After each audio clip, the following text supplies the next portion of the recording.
lähen maailma rändama, siis sulle seda ei ütle ma, sest pole sul tarvis teada, mida ma teen.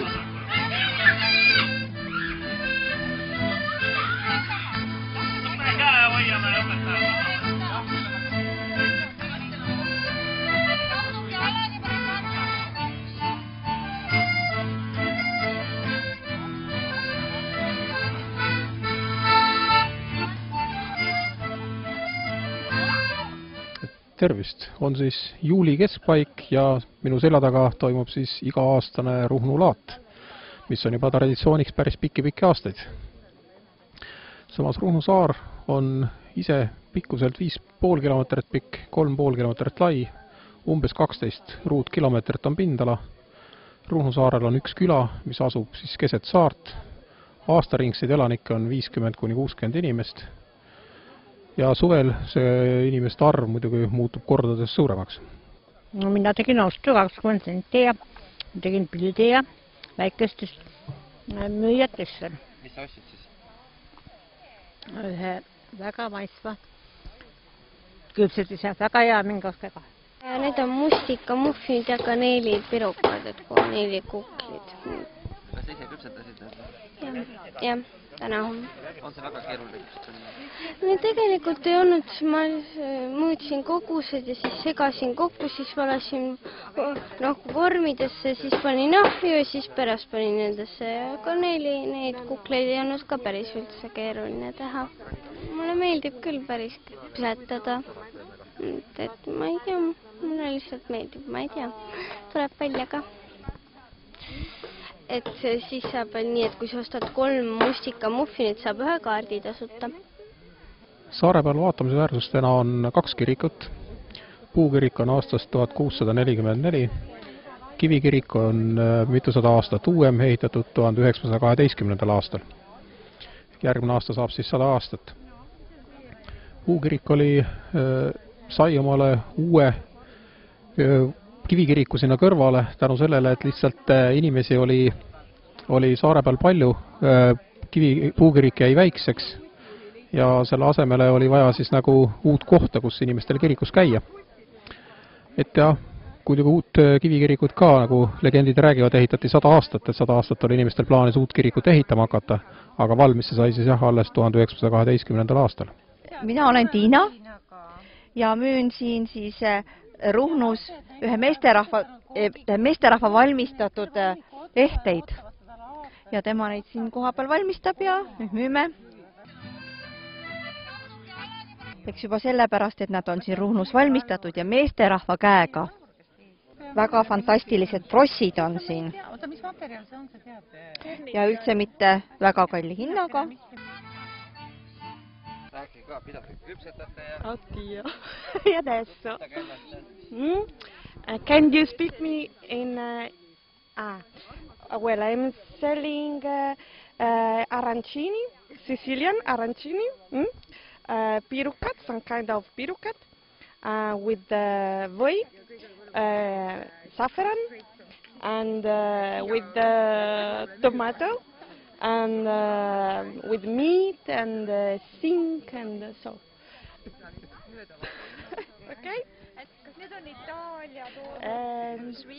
And the sweets are 2 cake with apricot and the virsit.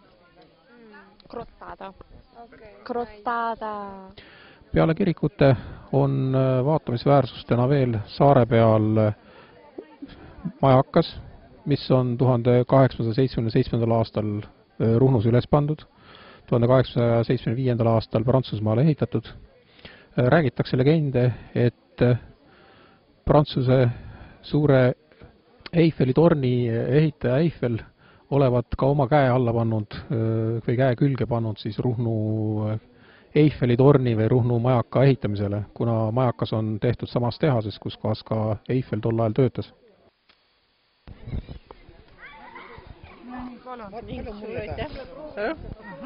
Mis maitsega on? Ma ei ole maitsta saanud. Pakume kodusaia soolasiiaga.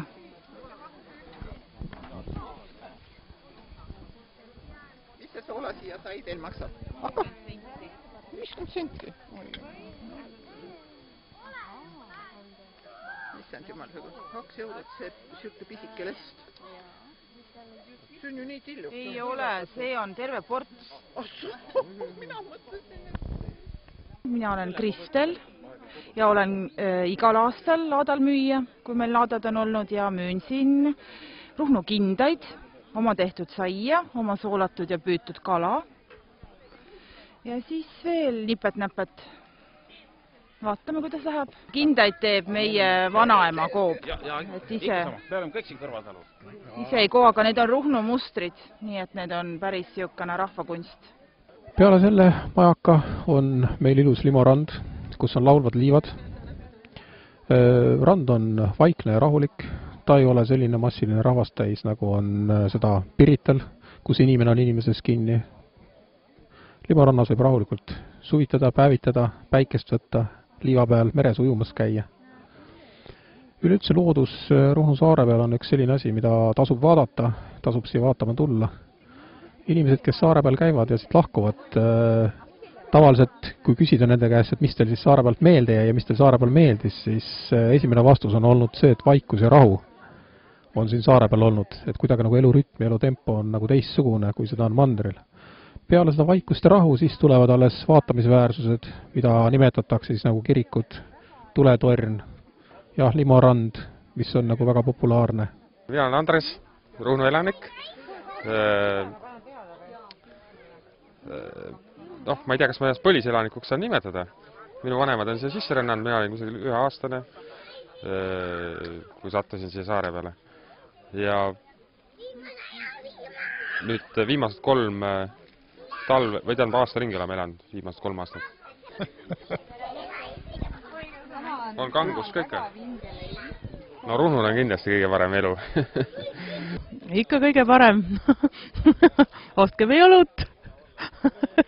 Juba on ostetud korduvalt, siin on juba omad fännid. Ja vinnutatud suitsuliha ka müüme. Oma tehtud. Kohalik kraam kõik. Tere! Siin on siis Ruhnu pildid, inspireeritud siis piltidest, vanadest Eesti piltidest. Ja mina Vildin kõrvarõngõitin. See on õpitud aastaid tagasi, üks naisterahvas käis siin Eesti lambaid siis, ma nüüd ei oskagi öelda, nagu kaitsmas või nii. Ja siis sealt tema õpetas meid viltima. Enam kahjuks ei ela siin, sest lõpetasin põhikooli. Aga terve lapsepõlv on ikka siin möödunud. Et ei, siin on hästi tore. Kõige ilusam minu meelest on loodus siin. Kas või isegi juba sellepärast tasub siia tulla. Laste pärast ei ole muret vaja tunda, lapsed on kasvanud hästi vabaks ja loodust hoidvaks. See on nii tore. Ise teevad ka nagu ilusad asjad, eks ole ju. Siin on kõik teised ka, minge vaadake ringi, kus on Ruhnu lapsed teinud asju.